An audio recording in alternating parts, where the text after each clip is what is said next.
Cece, my name's Nicole, and I'm calling because I'm concerned about a friend of mine. I dropped her off at her house at 2 in the morning last night because we were out of town together, and we were on the way back from the airport, and she was having issues, and she's pregnant, and I haven't been able to get a hold of her this morning, and I've gone to her house, and her car's there, and stuff like that, but she won't answer the door, she won't answer phone calls, she won't answer text messages. And I'm just really, really concerned. And she had a doctor's appointment this morning, and she didn't go to it. And I don't know what to do. I've called him and talked to him, and he said that she went on a play date with her other two daughters. But, like, if she went on a play date, they're both in car seats. Why would she not take her car? Perfectly understandable. Do you happen to know her address, Nicole? I'm asking to send it up at her house. It's 2825 Saratoga Trail in Frederick. And then I said, like, Chris, can you just come home and check to make sure she's okay? Because the shoes she wears every single day are right inside her door. And he was like, yeah, I'll be there in 3 minutes. Well, that was 45 minutes ago. And I called him and asked him again, can you please come home? And he's like, I'm 45 minutes out. Okay. Nicole, I'll go ahead and call in. I just need you, if you could please repeat her address to make sure I have it entered correctly. 2825 Saratoga. It's Saratogatr. Okay. The thing stands for trail. Thank you. And can I get a phone number that you're calling me from? Area code first. 970. Thank you. Okay, Nicole, tell me exactly what happened. So, we were out of town for work, and we flew in last night. Our flight got delayed, and I dropped her off at her house at 2 in the morning. She's 15 weeks pregnant, and she wasn't feeling well over the weekend, and she was very, like, distraught and out of the sorts because... What if I told you that on a quiet Monday morning in a peaceful Colorado suburb, a man woke up, went through the most ordinary routine you could imagine, made coffee, loaded his work truck, and drove away, and that by the time that truck left the driveway, 3 people he was supposed to love more than anything in this world were already gone? What if I told you that for the next 36 hours, that same man would stand in front of cameras, cry on cue, beg the public for help, and fool nearly everyone around him, all while knowing exactly where the bodies were? This is not a story about a monster you can recognize. This is a story about a man who looked like your neighbor, your coworker, your friend. A man who smiled in family photos, coached from the sidelines, and said all the right things. And that is what makes what happened on the morning of August 13th, 2018, so deeply unsettling. Because the most dangerous lies are the ones spoken quietly, calmly, and with a straight face. Before we go any further, if this kind of storytelling grips you, if you believe that truth deserves to be told with honesty, depth, and respect for the victims, hit that subscribe button right now and turn on notifications. Every week on Dark Trail Files, we go beyond the headlines and into the places where the real story lives. Join the community. This is where the truth doesn't hide. Subscribe to Dark Trail Files. The summer of 2018 should have been one of the happiest seasons of the Watts family's life. Shanann Watts was 34 years old, warm, energetic, deeply devoted to her 2 little girls, and building a career selling wellness products for Louisville Thrive. She documented family life on social media, birthdays, trips, quiet mornings at home. Anyone who watched her videos could feel how genuinely she loved her world. For Shanann, life was not perfect, but it was hers, and she fought hard for every piece of it. She and her husband Christopher Lee Watts had been married since November 2012. Their daughter Bella Marie was 4 years old, bright, curious, the kind of child who asked big questions. Celeste Catherine Watts, whom the family called Cece, was 3, full of energy, full of life. And in the summer of 2018, Shanann was 15 weeks pregnant with a boy they had already named Nico. The Watts family in Frederick, Colorado appeared to have everything. A 5-bedroom home on Saratoga Trail. Chris worked as an operator for Anadarko Petroleum. Shanann ran her Thrive business from home. 2 daughters, a 3rd child on the way. But the picture had cracks that most people never saw. In 2015, the Watts family had filed for bankruptcy. They had accumulated significant debt, credit card bills, medical expenses, the costs of building a life that looked aspirational on screen but stretched thin in reality. That bankruptcy filing was public record, but to the outside world watching Shanann's social media, none of it showed. What showed was a family in matching outfits, celebrating milestones, living the kind of life that looks effortless in a thumbnail. Shanann had worked hard to rebuild from those difficulties. Her Thrive business had become her anchor, not just financially, but emotionally. It gave her community, purpose, and a platform. She believed in what she was selling because she believed it had genuinely helped her manage the symptoms of her lupus. She poured herself into that business, not as performance, but as survival. By the summer of 2018, the family's finances had still not fully recovered. The house on Saratoga Trail carried a mortgage alongside other debts, leaving very little breathing room. Nicole Kessinger would later tell investigators she believed the financial pressure was a contributing factor, that the weight of debt, combined with Chris's desire to start over, had created a situation he felt he couldn't escape from. Whether that was a genuine motive or a convenient framing, investigators couldn't determine. But it added another layer to the pressure building inside that home. And then there was the emotional fracture, the one Shanann was fighting the hardest to close. During a 6-week visit to North Carolina with the girls that summer, Shanann sent messages to close friends describing a husband who had grown distant. Not touching her, not communicating, already gone in every way but physically. She wrote to a friend, "He has changed. I don't know who he is anymore." In another message, she was even more direct. "He hasn't touched me all week. Hasn't kissed me. Talked to me. Except when I'm trying to figure out what is wrong." Something fundamental had shifted in the man she married, and she could not identify what it was. That summer, a family incident pushed them further apart. During a visit, Chris's parents had allowed the girls to be exposed to nuts, a serious concern for Celeste, who had a nut allergy. Shanann was angry. Chris had not defended her. He stayed quiet while his mother dismissed her concerns. For Shanann, that silence was not just about an allergy. It was about where his loyalty had quietly moved. "You have changed." She was right. What Shanann didn't know was that while she was in North Carolina trying to save her marriage, the man she was fighting for was already with someone else. Her name was Nicole Kessinger, a co-worker at Anadarko. Chris met her in early June 2018. By late June, they were spending weekends together. He told Nicole his marriage was over, that the divorce was nearly finalized, that he was looking for his own apartment. He presented himself as a man already standing at the door of a new life. He never mentioned that his wife was pregnant. Nicole later told investigators she found out Shanann was 15 weeks pregnant when she read it in the news. Not from him. She said, "If he was able to lie to me and hide something that big, what else was he lying about?" That question would haunt her. It should haunt all of us. At 1:48 in the morning on August 13th, 2018, a neighbor's surveillance camera captured something that would later become critical evidence. Shanann Watts came home. She had been on a business trip with her friend and colleague Nicole Atkinson, and Nicole had driven her back to the house on Saratoga Trail, dropping her off just before 2 in the morning.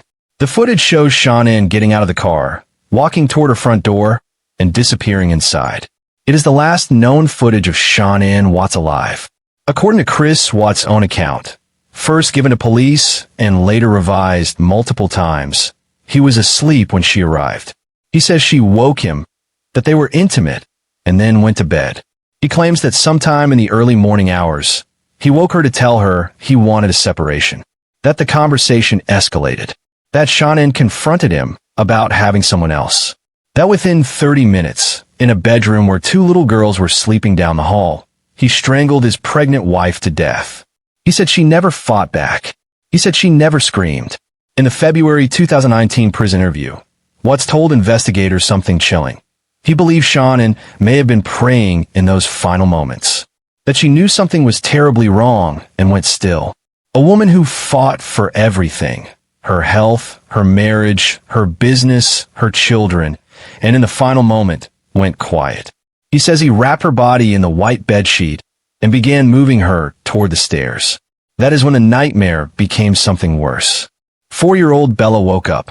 She walked into the bedroom, saw her father, saw what he was doing, and asked the question that no child should ever have to ask. "What's wrong with Mommy?" He told her Mommy wasn't feeling well. He told her mom he was sleeping. According to his own confession given in a follow-up prison interview in February 2019, he then loaded Shanann's body into his truck. And then, with 2 little girls still in the house, he made a decision that erases any possibility of this being called a crime of passion. He placed both of his daughters in the back seat of that truck and drove them to the Anadarko oil field where he worked. Celeste was 3 years old. Bella was 4. He drove them there. And at that oil field, using a blanket, he ended their lives. Before he placed Bella into the oil tank, she asked him in what investigators described as a soft voice. The softest, quietest voice you can imagine.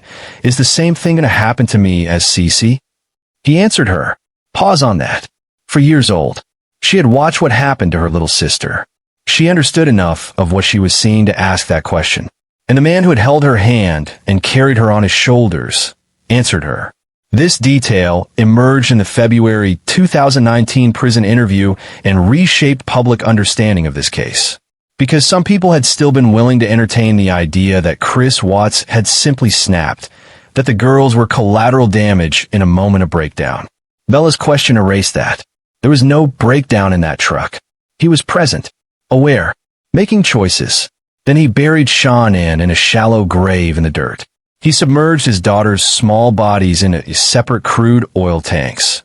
Tanks with openings just 8 inches wide. And then he drove back home, changed his clothes, and went to work. As if it were any other morning. As if the world were exactly as it appeared to be. That is the reality of what happened before the day truly began. But here is the question that investigators would not stop circling back to, and the question that this case still raises even now. Was this truly an impulsive act? Or had Chris what's been planning this moment for longer than anyone realized? Stay with us, because what police were about to discover inside that house was only the beginning. While Chris Watts was at work, calm, present, unremarkable to everyone around him, a clock was already ticking that he could not stop. Nicole Atkinson had dropped Shanann off fewer than 9 hours earlier. She knew Shanann well. She knew her routines, her schedule, her commitments.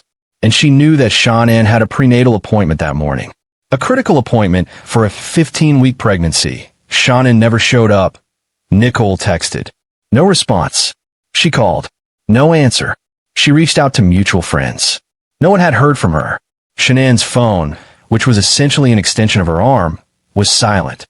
Think about what it takes to escalate from she's not answering to I need to call the police. Most people wait longer. Most people find a reasonable explanation. Nicole Atkinson did not wait. She had known Shanann long enough to know that silence before a prenatal appointment, a pregnancy everyone was excited about, was not Shanann.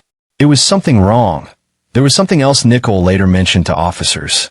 When she dropped Shanann off in the early hours of that morning, the lights inside the house were on. She hadn't thought much of it then. But standing at that front door in the early afternoon, getting no answer, watching Shanann's car, sitting untouched in the garage, it came back to her. Everything was still inside. Nothing had moved. And the man who lived there was at work, calm and unreachable, as if this were any other morning. In a matter of hours, what started as concern became alarm. Listen to the moment Nicole Atkinson made the call that set everything in motion, a call made not out of panic, but out of an unshakable feeling that something was terribly wrong. We're out of town for work, and we flew in last night. Our flight got delayed, and I dropped her off at her house at 2 in the morning. She's 15 weeks pregnant, and she wasn't feeling well over the weekend, and she was very, distraught and out of the sorts because her and her husband are having issues. So she was concerned because she wasn't, eating or drinking and stuff like that. So then this morning, I was like, let me know if you need me to take you to your doctor's appointment because you're not feeling well. And I have called and texted. I've come to her house. She's not answering the door. She's not responding to text messages, phone calls. I've had other friends reach out to her. None of us can get her to respond to us. They have 2 little girls that are 3 and 4. I mean, there's no movement in the house whatsoever. And he states that she didn't take them to daycare and was going to go on a play date, but they're both in car seats and her car is here. What's her name? It's in the garage. And I'm like, well, huh? What's her name? Shanann Watts. It's Shanann Watts. Watts. Do you know her date of birth or how old she might be? Oh, if you would have asked me that, I would know it. That's okay. If you just know her approximate age, that's He's gonna be one in his early 30s.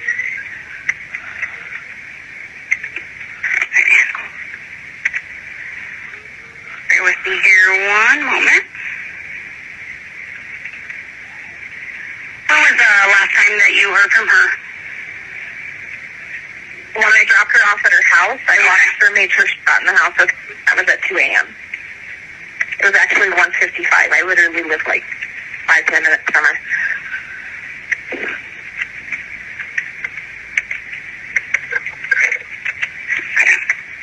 And her vehicle is it parked in the garage? Yes. It's a light Lexus.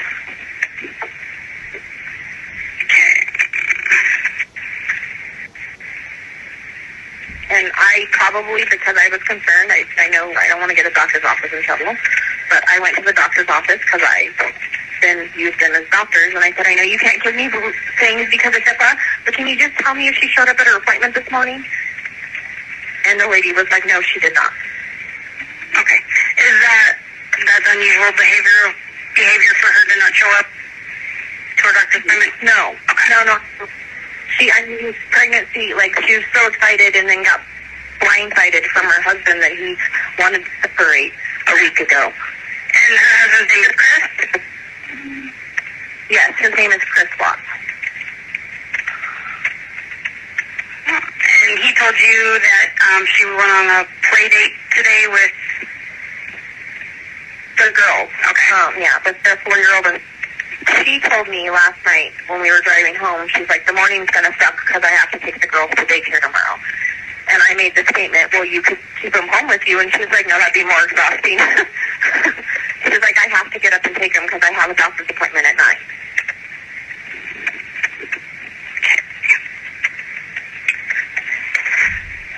Bear with me here one moment. I'm just typing this information in the call here.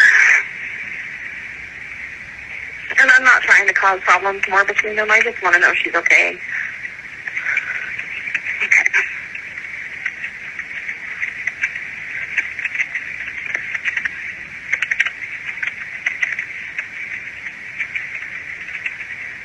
What's her phone number?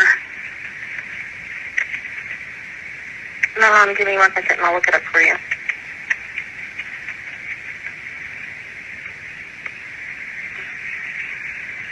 It is 910-850-3286. Okay.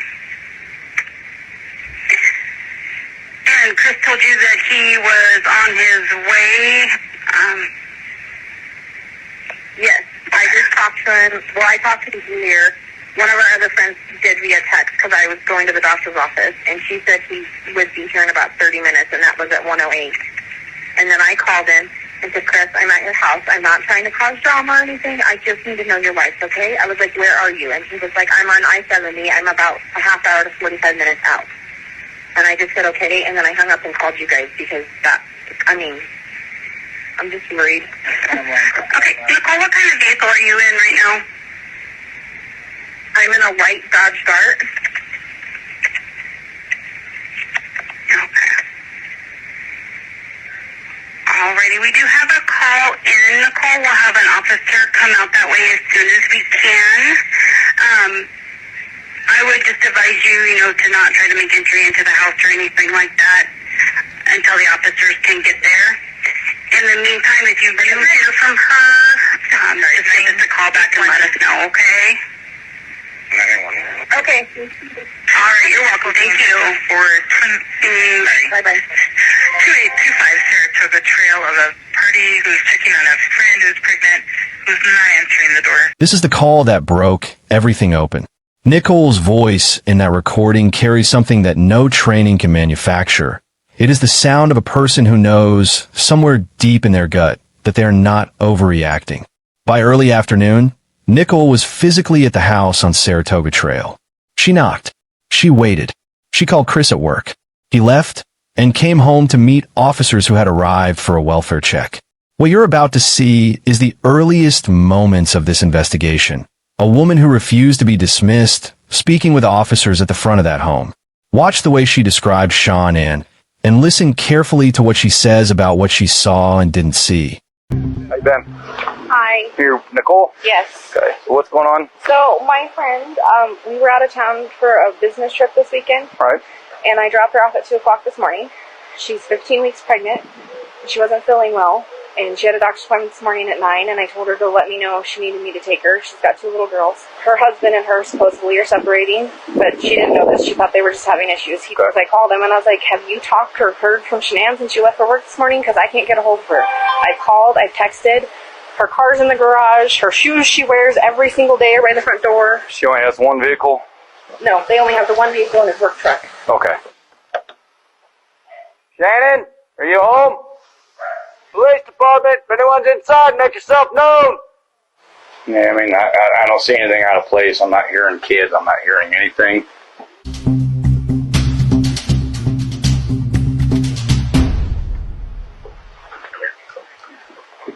Scott, how you doing? How's it going? So this is the only vehicle she would have? Only one that, She would drive? Okay. What's interesting is the garage door opens, and instead of yelling out for Shanann, he stops and opens up their car and starts looking through the car. This is a stalling tactic to kind of gather his thoughts up a little bit. He then walks in the house and is never heard calling their names, as if he knows they're not home. He goes in the house, he's in there for about a minute by himself, nobody goes in with him. Can we go in the house? I mean, that's up to him. It's his house. Because And that's when he comes around and politely lets in the police officer, Nicole Atkinson, and her son. mind if I come in, Chris? Okay. They go upstairs, there's no sign of the girls there. They go in the basement, there's no sign of Shanann or the girls. her phone. Her phone's here? Her phone's here. Does she work? Yeah, she works from home. Oh, from home? She works this is her lifeline. This could be the ticket to all the information, like she left the phone behind. But here's the other thing is that he didn't think that it was odd that the phone was left there. You know her passcode? I don't know her passcode. It used to be 2385 and now it's 6 digits. It's the baby's due date. I don't believe Chris had planned to have the phone discovered. I think he planned to come back later and make some changes and do what he had to do to make it look as if Shanann was wandering around with her phone and doing other things. He seems to be anxious. You can see this rocking movement in his body language. Because you told me that she went on a play date with the girls and then... That's what she told me. But instead of frantically calling around, asking for help, finding his wife, or if anyone's seen her, he's texting people. He's trying to take attention off of himself, transferring his anxiety onto that phone. Nicole is like a hound dog. She knows something's up. She knows something's off. And she's looking over at Chris going, what the heck is wrong with you? What time do you leave today? What time I leave there? Come there here. Usually between 5:30 and 6. Not. Was Shanann here then? Yes. Yeah, we still outside. At one point, the police officer is asking questions about where they might have been, and Chris conveniently walks straight into the bedroom and comes straight out, and on his finger is Shanann's wedding ring.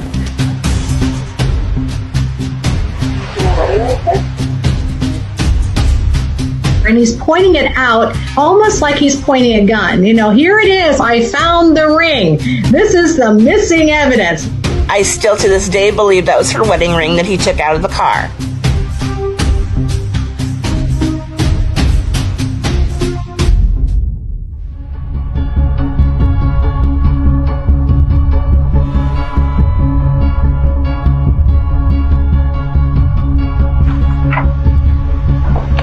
Nothing on there. What's that? Nothing on there. You just have my camera.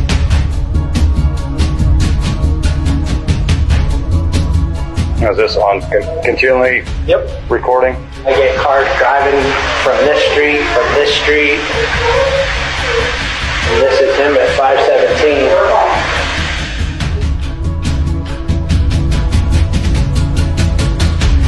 It shows Chris very clearly walking out of the house by himself, backing his truck up into the driveway, and then loading something into the back of his truck.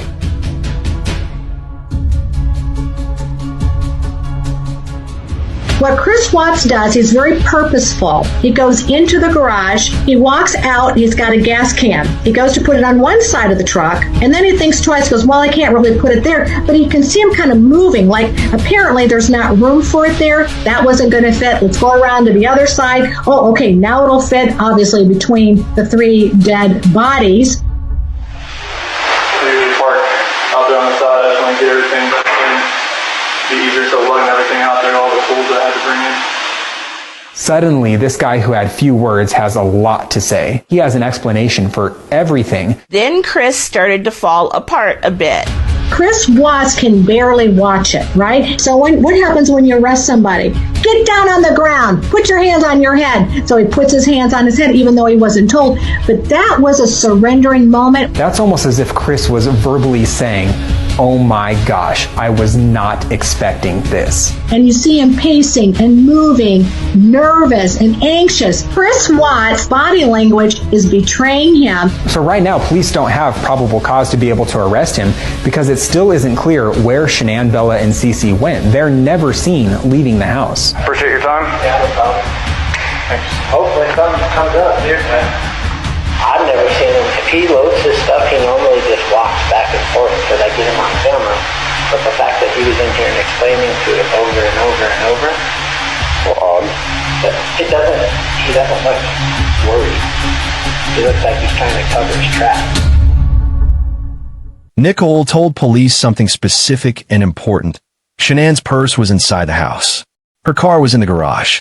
Her house keys, her phone, her lupus medication, which she needed daily, was untouched.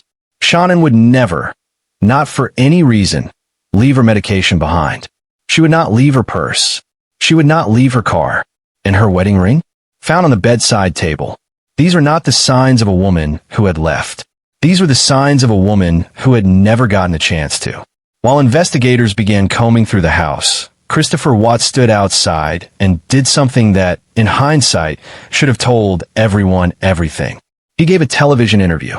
He spoke to 2 Denver news stations, KMGH-TV and Coosa TV, standing in front of his home with search dogs audible in the background, and he pleaded, on camera, for the safe return of his wife and daughters. His demeanor in that interview is one of the most studied pieces of footage in modern true crime. He rubbed his hands together. He spoke about Shanann and the girls in a way that felt slightly off, not wrong enough to point a finger, but just remove enough to lodge itself under your skin. He said the right words. He made the appropriate gestures. But investigators watching that footage noticed something that would become their first concrete signal. He referred to his family in the past tense. Not, I want them to come home, but something in his phrasing, the way he spoke about his daughters, the way he talked about what they meant to him, carried the grammar of someone describing people who are already gone. There is a specific kind of discomfort that footage creates. You watch it, and you almost feel like you're going crazy, because he's saying the right things. He's using the right words. He talks about how much he loves his wife. He talks about how his girls mean everything to him. He calls the situation earth-shattering. And yet there's some quality underneath the surface of it, like a vibration below the range of normal hearing, that your brain keeps registering as wrong, even as you can't fully articulate why. That is not an accident.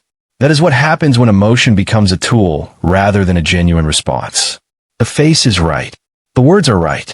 But the timing is slightly off. A real person in that situation cannot control all of it. Chris Watts was trying to control all of it, and almost succeeding.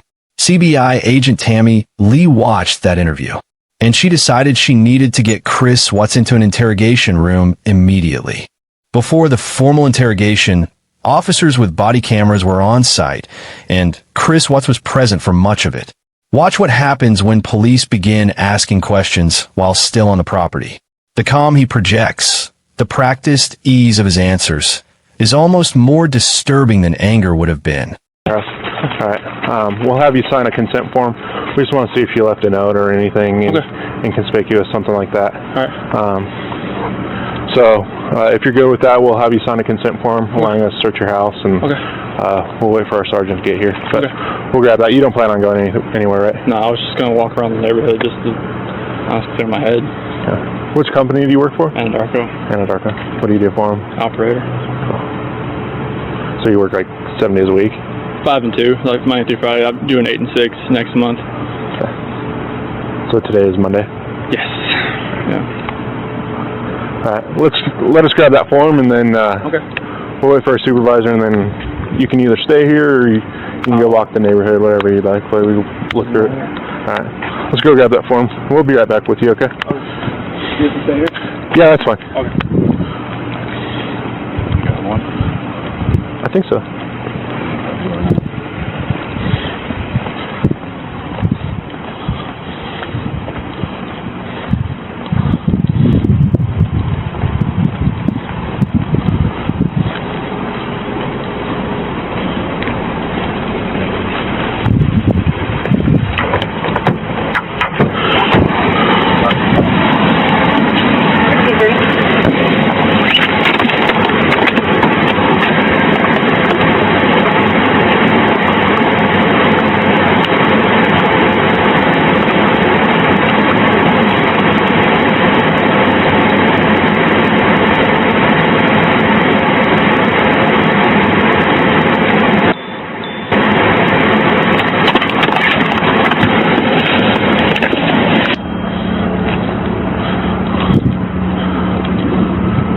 So Chris, it's your house. You can go inside with us if you'd like, or you could stay out here. It doesn't matter to us. Doesn't matter. I mean, free reign, just whatever you got to do. Okay. Like I can chill on the decks on the side of the sun, but okay. Cool. All right. Whatever you'd like.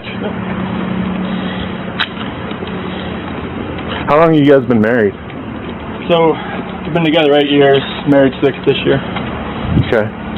And this is very unusual behavior? Yeah, we can get that dog out of here. Okay. She's gonna flip.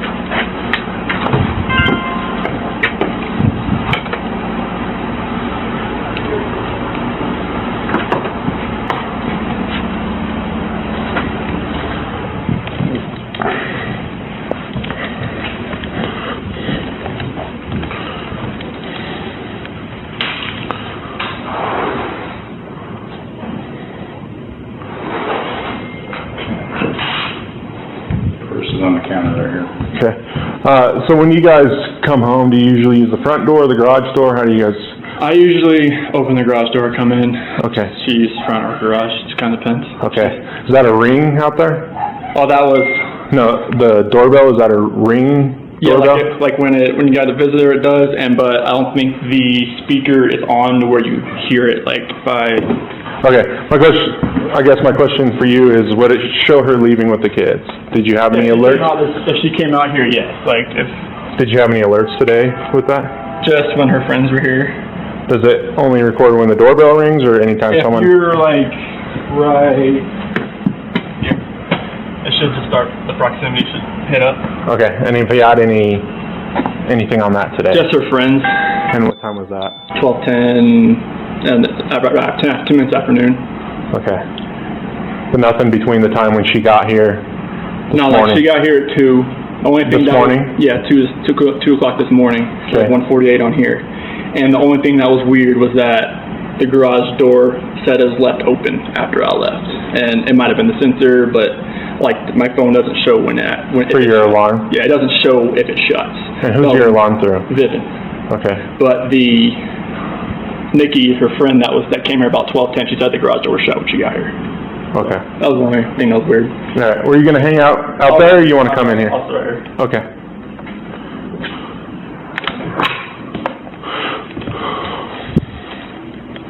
Where's the purse at? On the counter.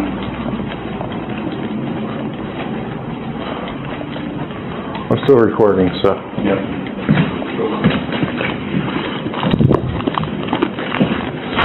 This. Whose phone is that? I believe that is his. Bomb overtook hers.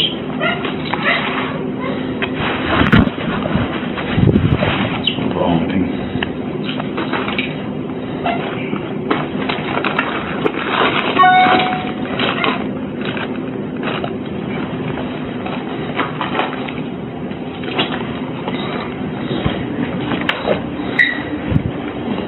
Is that a diary or what is that? It's for work, I believe. I was thinking it was possibly a diary, but it's talking about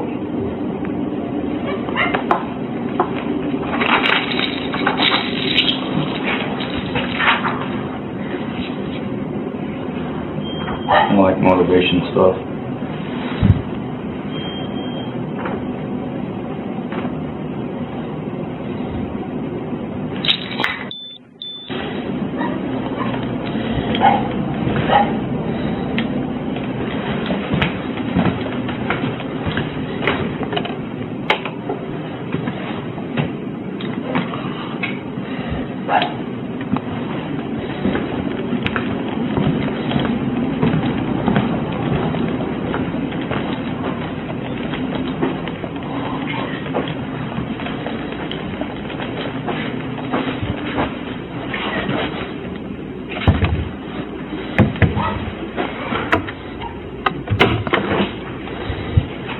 How did you say the kids were? Forest. This is very neat for having 2 little kids.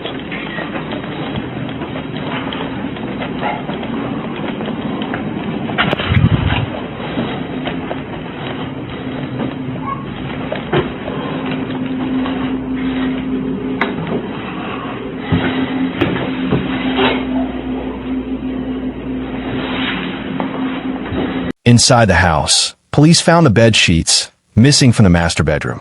The house had been freshly cleaned. Shanann's phone was tucked between the sofa cushions. Every single indicator pointed inward, toward the house, toward the man who was standing right there, offering to help. And then came the neighbor's footage. Nathan Trina Stick, who lived nearby, had a security camera. Investigators reviewed it with Chris present. What it showed was simple, and it was damning. Between 4 and 5 in the morning on August 13th, Chris Watts was seen loading his truck. Heavily, methodically, and then driving away. There was no one else. No other person entering or leaving the house. The only person who left that home that morning was him. Chris watched the footage. His expression did not change. In the hours before his arrest, Chris continued speaking to officers, answering questions, appearing cooperative, projecting the image of a grieving husband. But the seams were beginning to show. Pay close attention to the inconsistencies, the pauses that last a beat too long, and the moments where his calm starts to feel less like strength and more like something else entirely. We'll be in the area. Okay. So Chris, I might need your help a little bit. Okay. Okay. Where is, I'm assuming your wife, Sherry's in bed with you? Yeah. Okay. Yeah, let's take a look in there and then talk to your kids.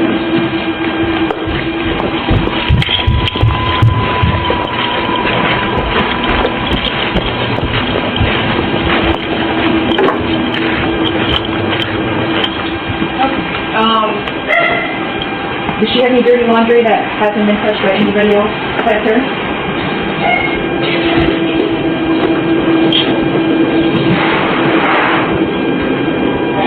Is any of your laundry in there with it? Yeah. Okay. Sure. Okay, I just think it's a family. It's gonna happen. How about all your kids' rooms? So their laundry would be in the... And has any of it been touched by you today? I'll put it in there. You put it in there? Yeah. How about, dirty laundry? This is the dirty laundry here. Okay, you usually pick it up off the floor and put it in there? Yep. Beds, have you touched their beds today? I made them. You made them, okay. Do you like pick up the pillow, that kind of stuff, or you just like, okay. Let me think here. Sure. Let me see. Anything that... You think about nothing I've ever touched at all. How about, actually, shoes would be good, too. Shoes that maybe you haven't touched since they've worn them?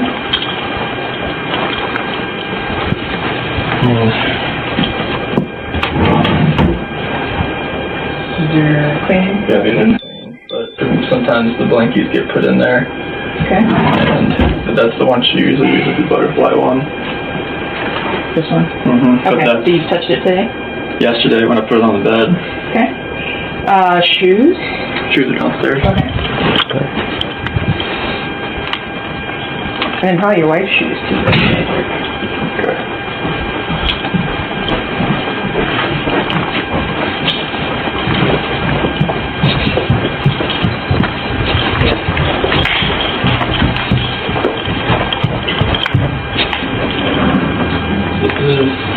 CC's shoes and Bella's shoes on this side. Okay. What's the most recent picture you remember her wearing? Probably outside because they were wet from a pool party. Okay. Does that still work? What day was that? 99. That was on Saturday. Okay. So the two right there. Call one's going to be from KOA, I put and the that other one in is the going to drive. be Yeah.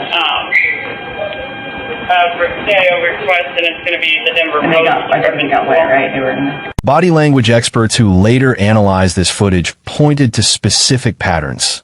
The tight, controlled smile that appeared at moments it had no business appearing. The way his eyes moved during pauses in conversation. The slight over-explanation. The tendency to add details that were not asked for. As if filling silence with words was a way to fill a hole that kept threatening to open beneath him. This is what deception looks like in its most sophisticated form. Not panicked lying. Not defensive aggression. But careful, deliberate, almost rehearsed performance. And then, a moment that defies belief. While officers were actively searching his home, Chris Watts received a call. This footage captures one of the most surreal moments of the entire investigation. Watch the world he had built, the secret one and the public one, collide in a single ringing phone. There's a driveway from the townhomes that backs right up to our fence. Now, would you think that's a female friend or a male friend? Honestly, I'm not going to put anything by it right now. All right. Well, we appreciate you letting us go through your house. No problem. I'm definitely not in there. No. Hey, hold on one second. Call you back. Bye-bye. Was it in the car?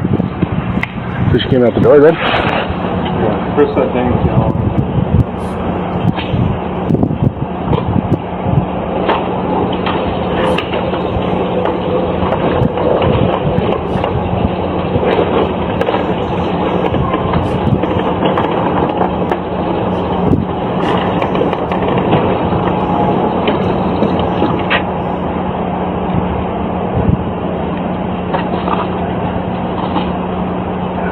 What's your name again?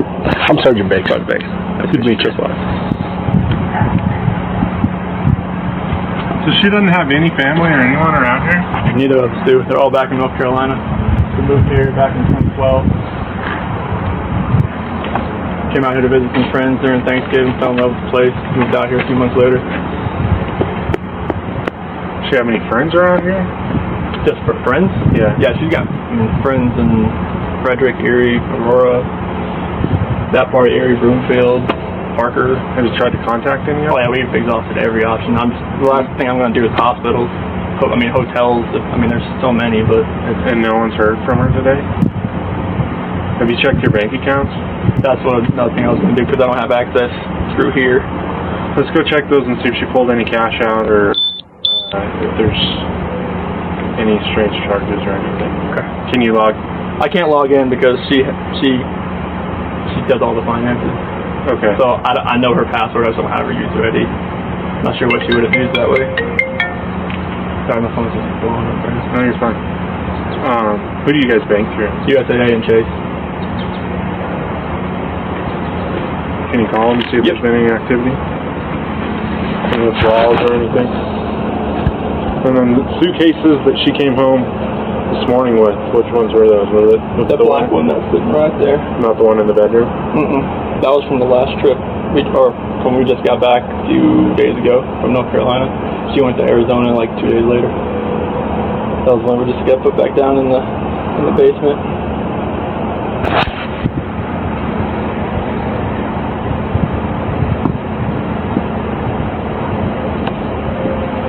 You guys don't have any stockpiles of cash or anything in the house that she would have had? If she needed cash, she needed to go to the bank to get it? there is, I would not know about it. I mean, if there was, I didn't know. You know how much cash she usually carries with her? It's usually not, maybe like 100.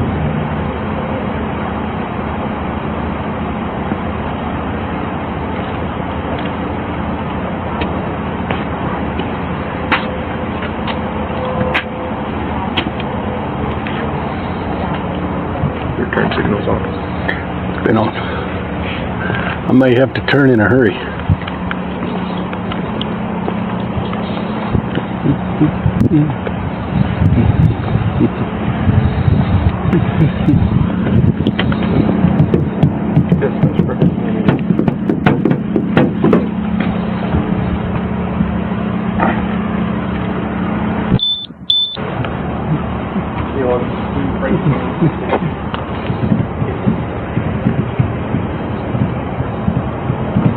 Nicole Kessinger was calling him.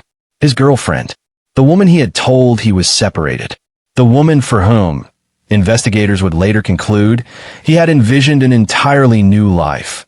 A life that required his current one to simply disappear. Nicole, for her part, was not a passive figure in this story.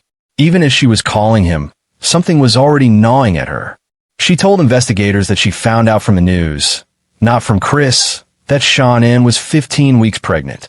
The moment she read that, she said something shifted. If he had hidden a pregnancy from her, what else had he hidden? By the following morning, Nicole Kessinger went to police herself. She would prove to be one of the most critical sources of information in the investigation. This is the interview that gave investigators a window into the other life Chris Watts had been building, and into the precise moment Nicole Kessinger understood what she had been caught in the middle of. Her words in this footage carry shock that feels unscripted because it was... We introduced ourselves in the lobbies and earlier, so we're just going to do that again real quick. My name is Kevin Kovac. I'm with the Colorado Bureau of Investigation, and we're assisting the Frederick Police Department with this case involving Chris Watts. And this is Tim Martinez, also an agent at CBI. Sir, if you just introduce yourself. Dwayne Kessinger. I'm Nicole's father. Dwayne, what's your birthday? November 3rd, 1958. And home address for you, sir? 8801 West 65th Avenue. What city? And that's Arvada, 8004. And cell phone or home phone or where? 720-982-4547. Thank you. And Nicole, can you just introduce yourself for the recording? Nicole Kessinger. Do you need all the other stuff? Yes, please. I live at 12255 Claude Court, Unit 612, phone number 720-656-9605. Claude Court, is that? I think we determined it was North Glen, right? Yes. You know your zip code? 80249. Okay. Can you speak up just a little bit so the recorder, I know you're tired and you're stressed, and we won't be here any longer than we have to be. You've already had a conversation with people before. You came here on your own free will to talk to us. We picked you up at your request and brought you here. You can get up and leave at any time. You don't have to talk to us. If there's a question you don't want to answer, don't answer it. If you don't want to talk anymore, just tell me I want to leave. And I'm kind of in the way of the door, but you're not being interrogated as a criminal suspect. We're here to understand your relationship with Chris and what you know about Chris and his family and events relating to Chris Watts. And do you know him as Chris or Christopher? Either one. Okay. So the phone number that you reached him on, can you tell me what that number was?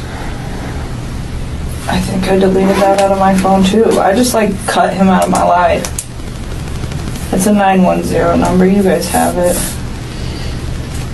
Now we gave it to Mark yesterday. Yeah, I probably have it, but just in case.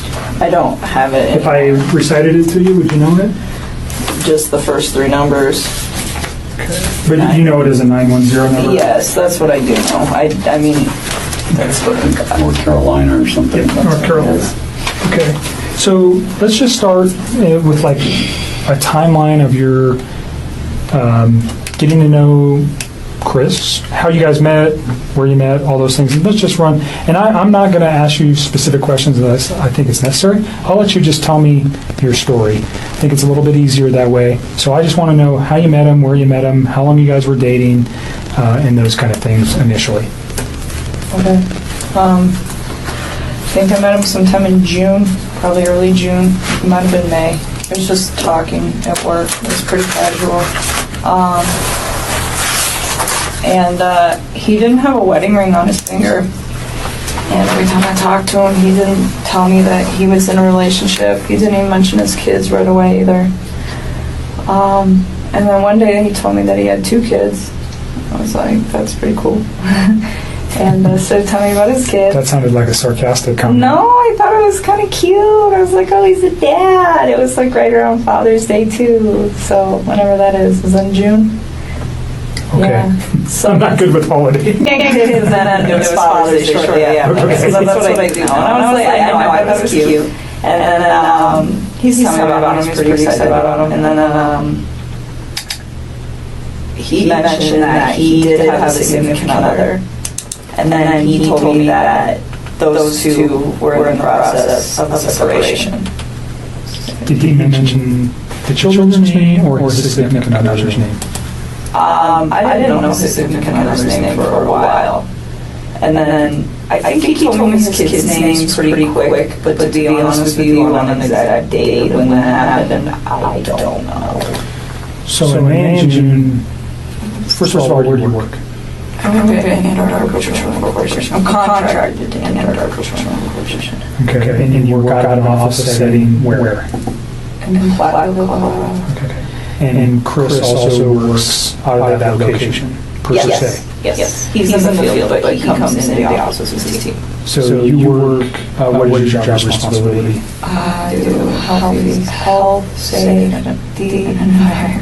Okay, so you work in the office and take care of health safety for Anadarko is an oil and gas company, right? Yes. So you're doing health safety in the office and Chris works in the field as a, what kind of job does he do? He's an operator, so I don't know like all of his daily duties, but he's a field operator, so he works with like the oil wells.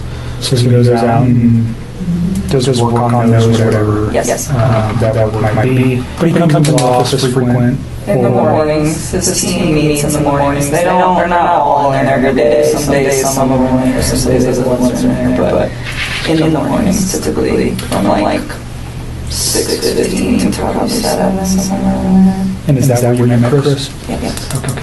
So can you just take us through kind of a little bit of the early part of how you guys, how recorded you recorded him? I don't know which one happened. How you guys got to know each other? I guess we just started talking. He actually, so part of my job is to manage the gas monitors that we have. So Antarctica requires all their field personnel to carry gas monitor sensors for toxic gases, and it's my job to control the inventory and issues and anything like that. We were having some pretty serious like equipment issues, and he had numerous amounts of people coming in my office one day, and he happened to be one of them.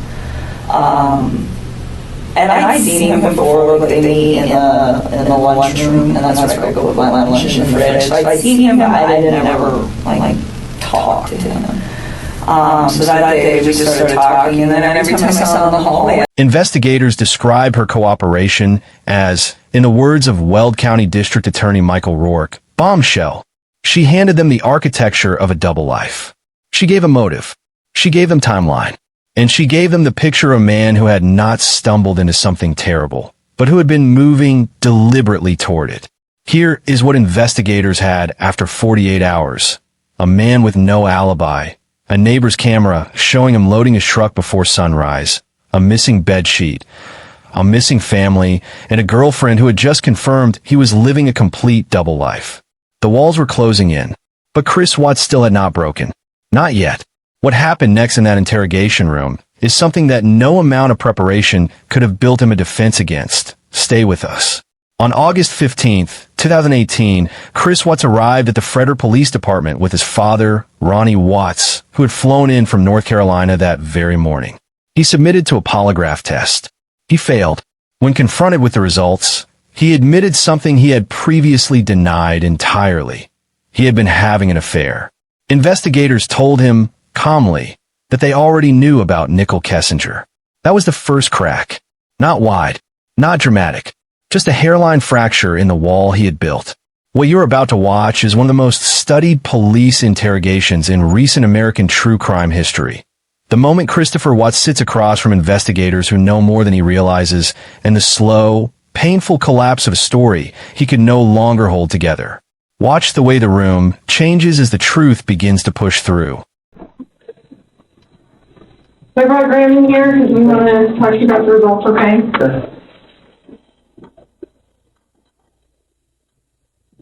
So, it was completely clear that you were not on during the testing, and I think you already know that.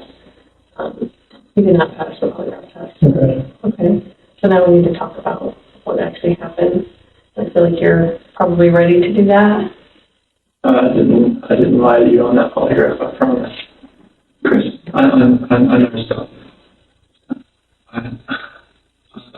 Take a deep breath. I want you to take a deep breath right now.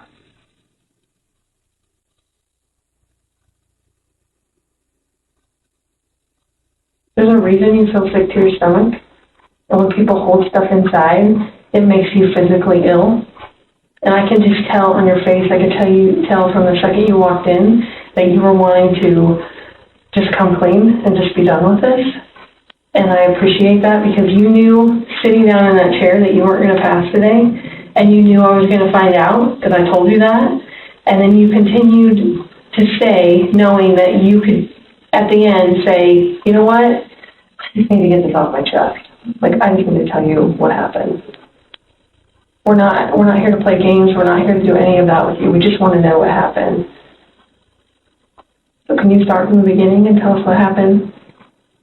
Everything that I have told you, I did not lie on this polygraph. I don't know how much I could tell you right now. Like, I did not. It's not right now because you did not pass the polygraph. I know you were being deceptive, so that's not even an issue right now. The issue right now is what happened to Shanann, Stella, and Celeste.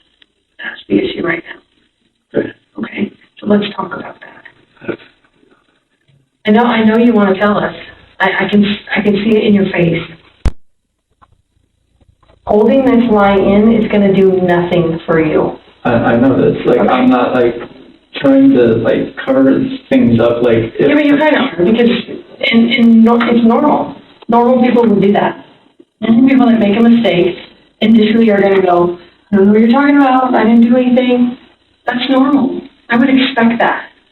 It's just like if you ask your kid, did you write on the wall? And they go, no. And you're like, you have marker on your hand. Like, I know you just wrote on the wall. And they're like, oh, okay. That's a natural reaction that someone's going to initially lie about something like that and then eventually tell the truth. So this is your eventually telling the truth time. This is where the rubber meets the road, Chris. Like, don't let this continue any longer, please.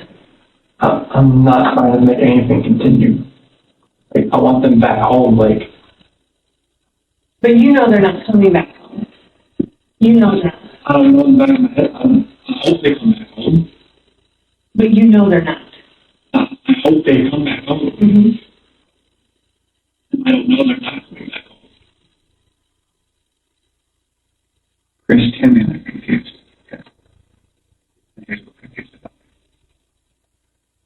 I told you that we've done some work overnight. Yeah. I told you that we booked out a lot of things. Okay, that wasn't a lie. We don't love a lot more than you think we do. Okay. And here's what we're confused. You're this great guy. I'm not just telling you that, okay? I'm telling you that because everyone tells us that. Okay? We can't find anyone to say anything bad about you. Chris is a great guy. He's a good father. He's a good man. We're confused as to why you're not taking care of your beautiful children. I'm not taking care of them right now. Okay. I don't know where they're at. I do not know where they're at. If I could have my babies back home right now, I would. I want them back. I want everybody back.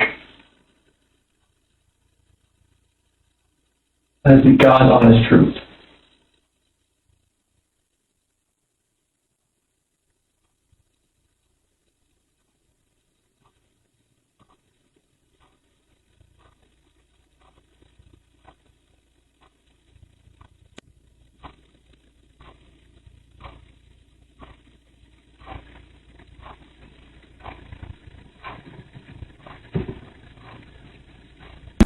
Figure out why there's two Chris's. Okay. We talked about that last night. Yes. We just can't figure it out. There's a Chris. Okay. If somebody asks me, like, routine, I'll say, that's the truth. So, it is very surprising to me, and it warms my heart that you're the type of dad who can pack a bag in the morning. You know it's just what to put in there. You know just what to put in there as a backup in case they have an accident. Okay? You know what the clothes to put in there. You know what they have for breakfast. You know what they have for a snack and a dinner and a nighttime snack. You can tell me the book you read to your daughters. Okay? I really love them. And you're not faking that, are you? That's real. Okay? There's a lot of guys that come in here and try to tell you that. And I know they're lying. Okay? Because they can't answer those questions that you can answer.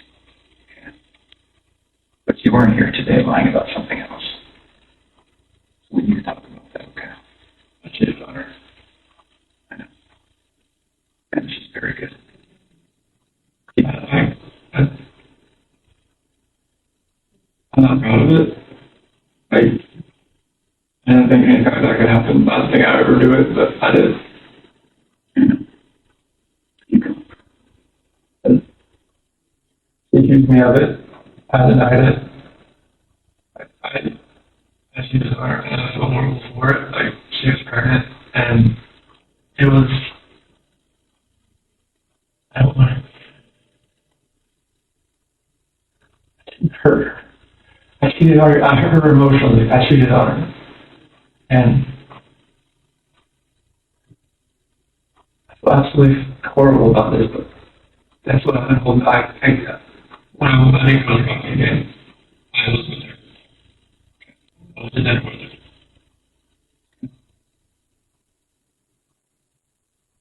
Keep going. That 5 weeks I was alone, I was with her most of the time. You're doing a good job. This is the Chris that I knew would come out today. This is the Chris who tells the truth because you're a truth teller. The interrogation lasted hours. CBI agent Tammy Lee and other investigators use a technique that is both calculated and psychologically precise. They didn't shout. They didn't accuse. They talked about his daughters. They talked about what it means to be a father. They let the silence do what no accusation could. At one point, investigators allowed Chris to speak privately with his father, Ronnie, in the interrogation room, a move they described as risky. What happened next changed everything. Ronnie asked his son directly, "Do you know where they are?" Chris Watts, in the presence of his own father, admitted that he had killed Shanann. But he offered a story designed to shift blame, one of the most callous fabrications in this entire case. He told his father, and then told investigators, that he had seen Shanann on the baby monitor strangling Celeste. That Bella was already unresponsive. That he had then, in a rage, strangled Shanann. He claimed his pregnant wife murdered their children. Investigators rejected this immediately. The physical evidence, the autopsy results, and the timeline all contradicted it entirely. The real story had already been waiting at Anadarko. That same afternoon, investigators at the oil field where Chris worked found disturbed earth near a work site. Then they found something wrapped in a white sheet. The same sheet missing from the master bedroom. It was Shanann Watts, buried in a shallow grave just feet from the oil tanks where she had once trusted her husband worked to support their family. Her daughters were in those tanks. When the bodies of Bella and Celeste were recovered, forensic examination revealed signs consistent with smothering. And at sentencing, prosecutors would reveal something that stayed with every person in that courtroom. Bella, for years old, had fought back. That 4-year-old child, in her last moments, had resisted with everything she had. Christopher Lee Watts was arrested on the night of August 15, 2018. As investigators worked through the more than 2,000 pages of discovery compiled in this case, 650 photographs, 211 hours of video, and 38 hours of audio, a portrait emerged of a man who had not simply fallen into a bad situation. He had constructed one. Chris had met Nicole Kessinger at Anadarko in early June 2018. While Shanann was in North Carolina through much of July, they spent weekends together, a car museum in Boulder, a park in Thornton, her apartment. He told Nicole his marriage was over, that the divorce was practically finalized, that he was looking for an apartment for himself and the girls. He told her he loved her. To Shanann, he was a distant husband who had checked out. To Nicole, he was a man standing at the threshold of a new life. Somewhere between those two versions of himself, the man Christopher Watts truly had made a decision that no investigation could fully explain. In letters to a pen pal in 2021, Chris revealed details not previously made public. He admitted the murders were not impulsive.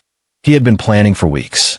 He also revealed that he had given Shanann OxyContin, believing it might end her pregnancy, because he thought removing it would make it easier to leave her and be with Nicole. That detail reframes everything. This was not a man who snapped after an argument. This was a man who had been calculating piece by piece how to dismantle the life he had built and the family within it. Prosecutors summed it up in a single line from District Attorney Michael Rourke. It appeared to us as if he had every intention of starting a brand new life, clean of Shanann and Bella and Celeste and Nico, with the love of his life, Nicole Kessinger. Clean of them. 4-year-old Bella, 3-year-old Celeste, 15-week-old Nico, who never got the chance to take a single breath outside of his mother, and Shanann herself, a woman who, even as her marriage was collapsing, had remained hopeful enough to keep loving, keep fighting, keep showing up. Here is what makes this case still developing, still unresolved in certain corners. Even today in 2025, there are questions about what Nicole Kessinger truly knew, and when she knew it, questions about the full extent of the planning and the haunting reality that the man at the center of it all, serving 5 life sentences in a maximum security prison in Wisconsin, has continued to offer new information in pieces, never all at once. Is there more still to come? We'll get to that. But first, the moment the full weight of this came crashing down in a courtroom. On November 6, 2018, Christopher Lee Watts entered a courtroom in Weld County and pleaded guilty to 9 charges. 3 counts of first-degree murder after deliberation for Shanann, Bella, and Celeste. 2 additional counts of first-degree murder of children under 12 while in a position of trust because he was their father. 1 count of unlawful termination of a pregnancy for Nico. 3 counts of tampering with a deceased human body. The Razusek family, Shanann's parents Sandy and Frank, and her brother Frankie, made the decision not to pursue the death penalty. They did not want another death, not even his. They chose, in the face of unimaginable loss, not to become a story about revenge. On November 19th, 2018, Christopher Watts was sentenced to 5 life sentences without the possibility of parole, 3 to be served consecutively. He received an additional 48 years for the unlawful termination of the pregnancy and 36 years for tampering with the bodies. He will never leave prison. In a courtroom packed with grief, with reporters, and with a family that had endured the unthinkable, the prosecutor stood and delivered a statement that laid out not just what Chris Watts had done, but what he had taken. Listen to every word. You would like to make on behalf of the prosecution? Yes, please.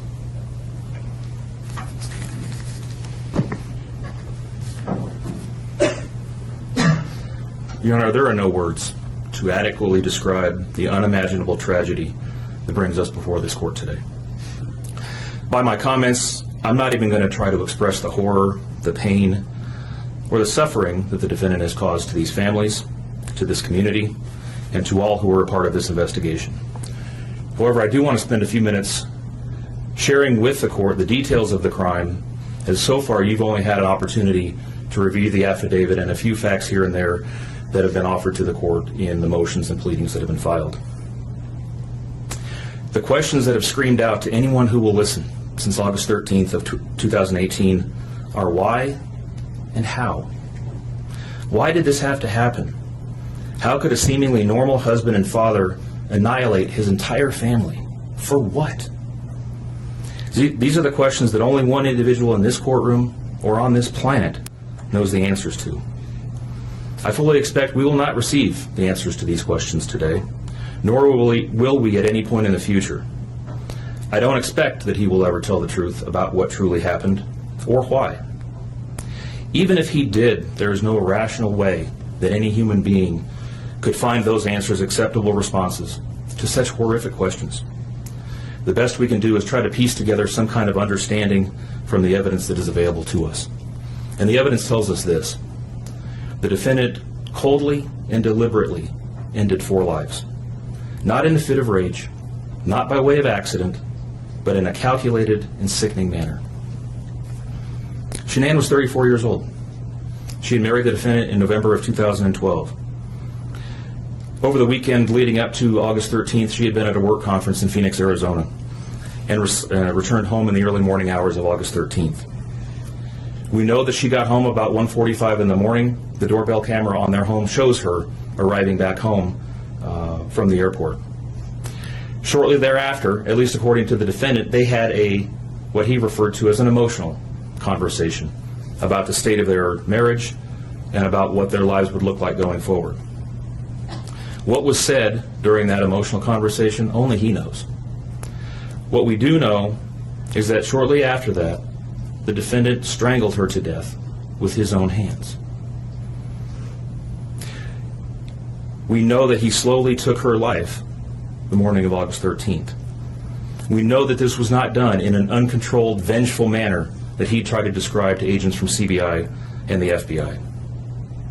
If that were the case, you would expect to see vicious, horrible bruising about her neck, shoulders, and face. You would expect to see the hyoid bone in her neck broken. You would expect to see some kind of defensive wounds on his body as she struggled and fought for her own life. None of those are present. The only injuries that were on Shanann's body were one set of finger or bruising, what appeared to be fingernail or finger mark bruising to the right side of her neck. We know that our experts will tell us that it takes 2 to 4 minutes to strangle someone to death manually with their own hands. The horror that she felt as the man that she loved wrapped his hands around her throat and choked the life out of her must have been unimaginable. Even worse, what must Bella, age 4, and Celeste, age 3, must have experienced or thought as their father, the one man on this planet who was supposed to nurture and protect them, was snuffing out their lives. They both died from smothering. Let me say that again. The man seated to my right smothered his daughters. Why? Imagine the horror in Bella's mind as her father took her last breaths away. Your Honor, understand very clearly, Bella fought back for her life. The frenulum, the connective tissue between her upper lip and her gum, had a centimeter and a half laceration. She bit her tongue multiple times before she died. She fought back for her life as her father smothered her. Celeste had no such injuries. In fact, she had no external injuries at all. But according to the medical examiner, she was smothered nonetheless. The defendant then methodically and calmly loaded their bodies into his work truck, not in a hasty or disorganized way. He was seen from the neighbor's doorbell camera backing his truck into the driveway, going back and forth into the house and back out to the truck 3 different times, 1 time for each of their bodies. He then drove them away from their family home 1 final time, intent on hiding any evidence of the crimes that he had just committed. In 1 final sign of callousness for his wife, his daughters, and their unborn son, and their remains, he drove them to a location that he thought no one would ever find them. to one of the oil tank batteries with which he was so familiar. He knew this was safe. He had texted a coworker the night before saying, "I'll head out to that site. I'll take care of it." He had carefully ensured that he would be alone in the middle of the plains to secrete away the remains of his family in a place that he hoped they would never be found. In one final measure of disrespect for the family he once had, he ensured that they would not be together, even in death, or so he thought. He disposed of them in different locations. He buried Shanann and Nico in a shallow grave away from the oil tanks. Bella and Celeste were thrown away in the oil tanks at this facility.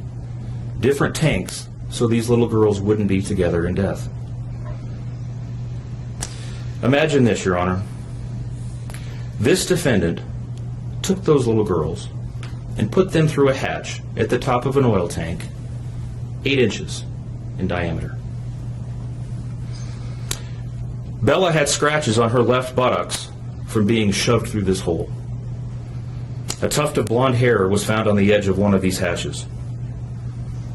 The defendant told investigators that Bella's tank seemed emptier than CC's because of the sound that the splashes made.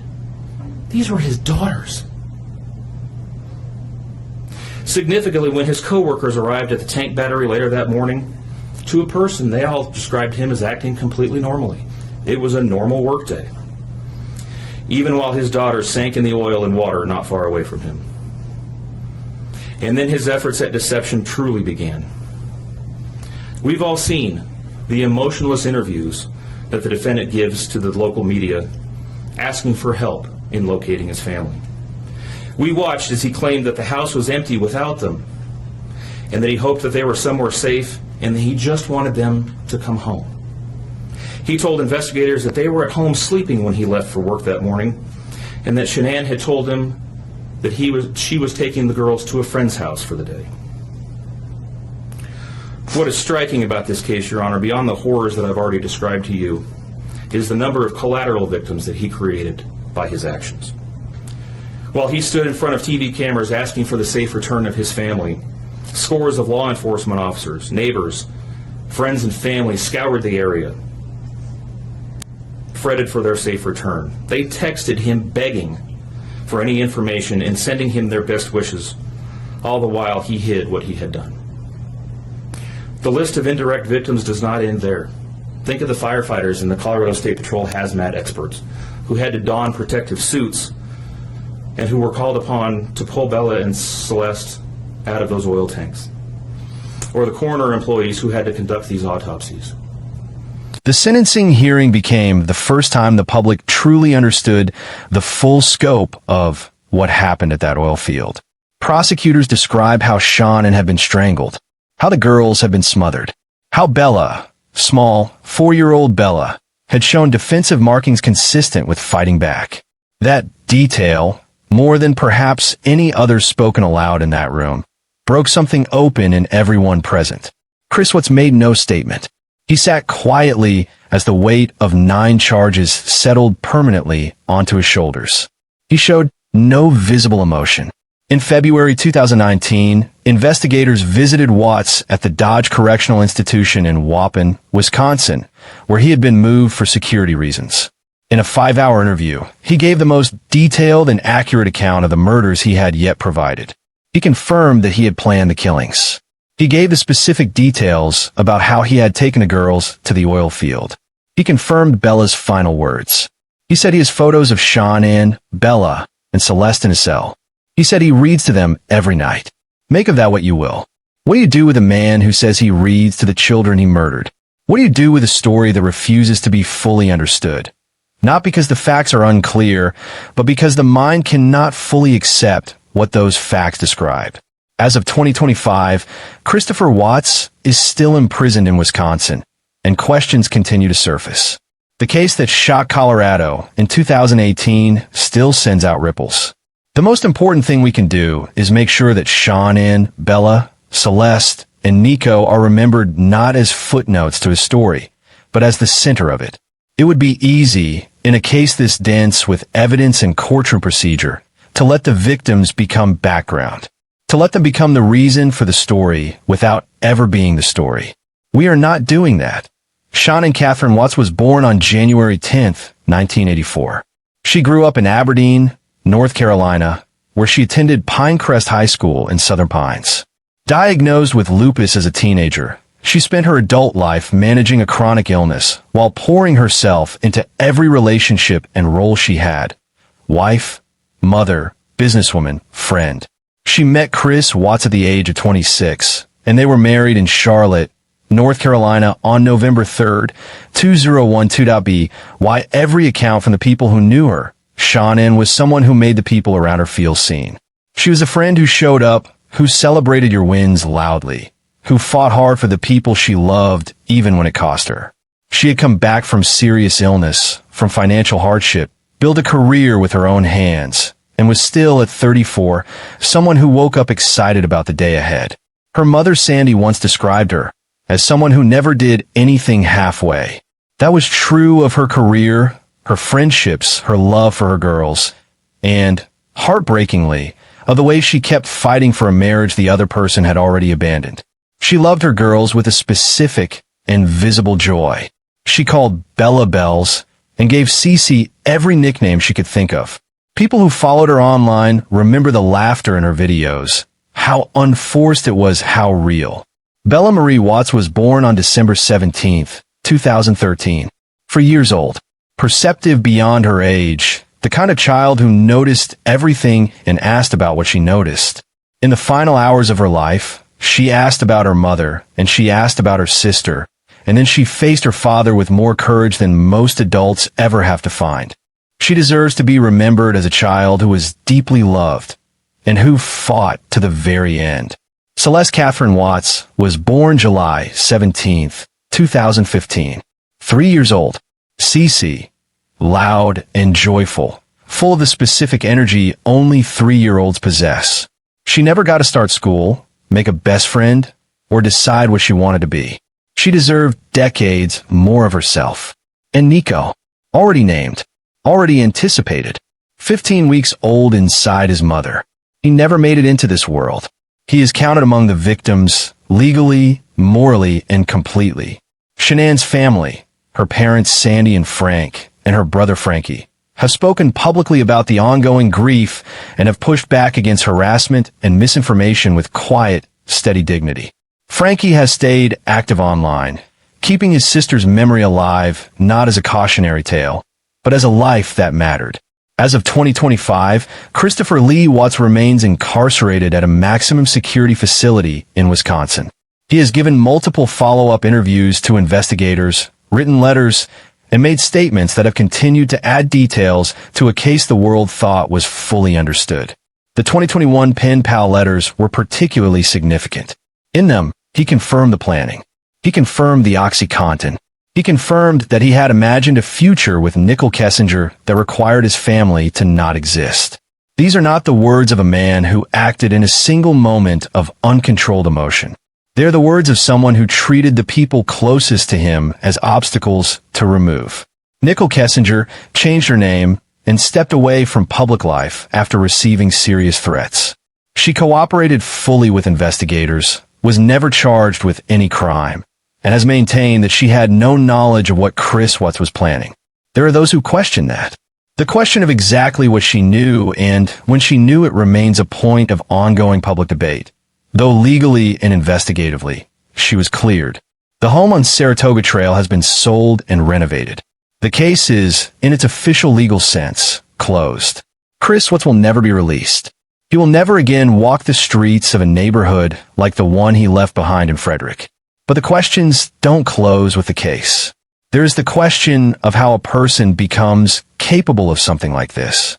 Criminal behavioral analysts who studied this case point to consistent patterns: emotional detachment, an escalating fantasy of a new life that gradually replaced the one he had, and an inability to tolerate discomfort without escaping it entirely. He had never been someone who sat with hard feelings. The affair with Nicole Kessinger was not an accident of proximity. It was a pattern playing out at the highest possible stakes. But even that doesn't fully answer why. Why the girls? That is the question every investigator and observer has circled back to without satisfaction.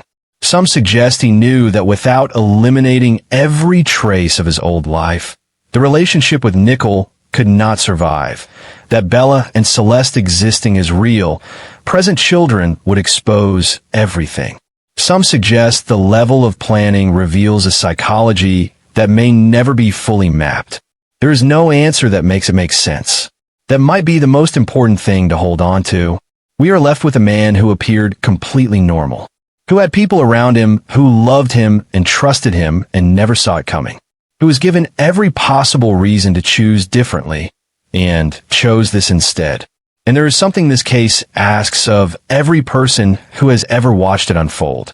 Not about Chris Watts, about intuition, about the friend who felt something was wrong at 2 in the afternoon and trusted that instinct enough to make a call. About the investigators who watched a television interview and quietly knew the smile was wrong. Nicole Atkinson listened to her gut. She could not bring Shanann home, but she brought the truth to the surface. And in cases like this, truth is the only justice still available. This is the story of a family who deserved so much better than what they got. Shanann Watts, Bella Watts, Celeste Watts, Nico Watts. Say their names. If this story moved you, if you believe real storytelling about real lives deserves more than headlines, subscribe to Dark Trail Files. Every week we go deep into the cases that stay with you, the ones that ask more questions than they answer. Hit subscribe, leave a comment about what detail from this case stayed with you most, and share this with someone who needs to hear it. The truth doesn't disappear just because the cameras turn off. We'll keep following it. This is Dark Trail Files.